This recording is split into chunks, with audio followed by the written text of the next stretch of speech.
Have you ever wanted to make two things at once? Well, in this recipe, we're going to be making rice and dal in the same Instant Pot together. It's amazing, it's fast, and it really frees up some time.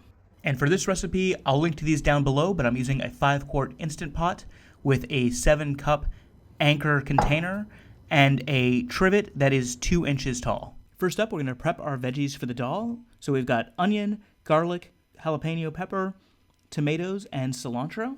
I like to slice my jalapenos by chopping them straight down. This really easily gets rid of the ribs and the seeds, and you can just toss that out. Next, dice up the onion. Then dice up the tomatoes.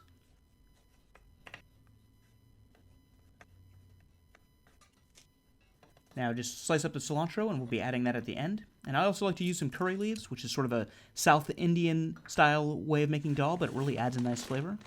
Next, we'll be adding in our basmati rice. We're going to use 2 cups of basmati rice, and that's going to fit perfectly in our 7-cup glass container. And of course, wash our rice. I use a strainer, and I just wash it in the sink.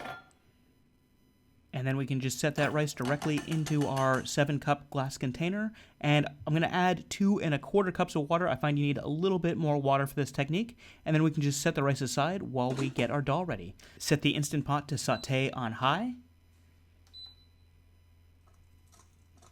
And add in some oil, and then we're going to add in some cumin seeds, about 1.5 teaspoons, and add in 2 teaspoons of black mustard seeds. I really like the flavor that black mustard seeds adds to dal.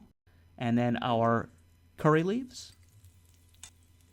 And stir that all up, let that fry, get the oil a nice flavoring. Then we're going to add in our onions, our jalapeno pepper, some urad dal, and fry that up for a little bit, kind of get the onions to be a little bit browner. And then add in our garlic, and I'm going to toss in about 1 tablespoon of ginger paste here too. And fry that up and get that all smelling good. Add in 1 teaspoon of turmeric, 1 teaspoon of Kashmiri chili pepper, 1 teaspoon of coriander, and 1 teaspoon of cumin. And stir that all up, get all those spices, flavors really going in there. And add in the tomato. Stir and fry that up.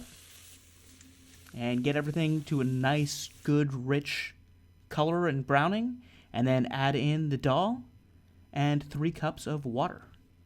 And what makes this whole thing here work is this little trivet that we have. We can just set that in. Put a link to the trivet and to the glass container down below, and that may help to support this video.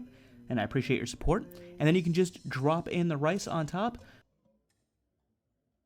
Close it up. Set it to rice. And you're good. And I actually recommend doing a natural release, but I was in a hurry, so I did a manual release. Pull it off, and there we go. We've got nice fluffy rice. The other thing about doing it in a glass container is the rice does not stick to the bottom, which is really nice. We can pull our rice out to the side, pull the trivet out, and then we can stir up the dal. You can see my dog's down there. She's ready for a nice meal. Make sure you salt and season your dal. I'm using about 1 tablespoon of salt, maybe 1/2 tablespoon, and some cilantro and some kasuri methi. Love using kasuri methi, which is also known as fenugreek leaves. And there we go. We've got an amazing dal with rice cooked in one pot. And to make this a 3-dish meal, you can also combine this with my Indian-style roasted vegetables. Hey, not bad.